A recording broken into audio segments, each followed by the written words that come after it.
Well, hello, my friends. It's John O'Leary, and after speaking a couple thousand times in 49 states around not only the US but around the world, I've had the pleasure of some really amazing experiences, and yet I don't think I've ever had an experience more remarkable than the one I had Monday of this week. One of my favorite groups to speak to is called Focus Marines. They serve wounded warriors. They bring them together and they remind these guys that they're not alone. They're not alone. I have the pleasure of partnering with them, speaking on the kickoff event and trying to break the ice to allow them to open a little bit wider their hearts to this experience to the next 9 days that are going to follow. And as I'm speaking on the front side of the conversation, frequently the room is a little rigid. Guys are a little buttoned up. And then as we progress forward, they open farther and farther up. Well, that was the case earlier this week. I asked the question, one person who inspires you to become the best version of yourself. Has there been one person who believed in you, maybe when you didn't yet believe in yourself? I asked it of the Brains. I played a song on the piano, came back, no one raised their hand. So I asked again, no one raised their hand. I asked one more time.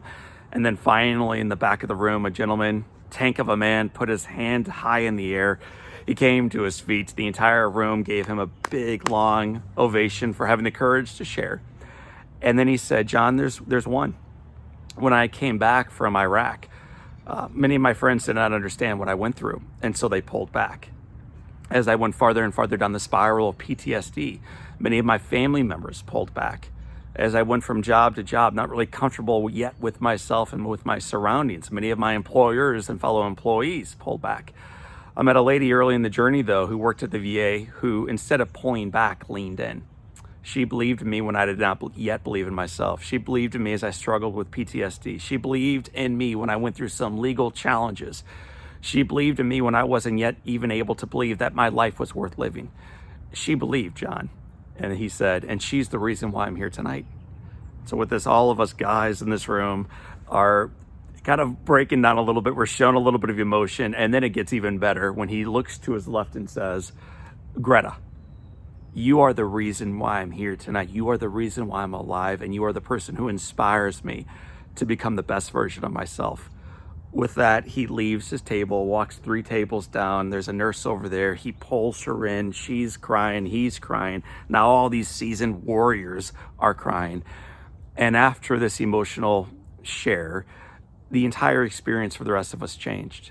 In one person opening wide his heart, the rest of us felt freer, maybe even inspired to do likewise. My friends, in life, what is true is that one person can, in fact, change the world. I saw it last night. I see it every day that my eyes are open to look around and see individuals stepping forward when others are pulling back.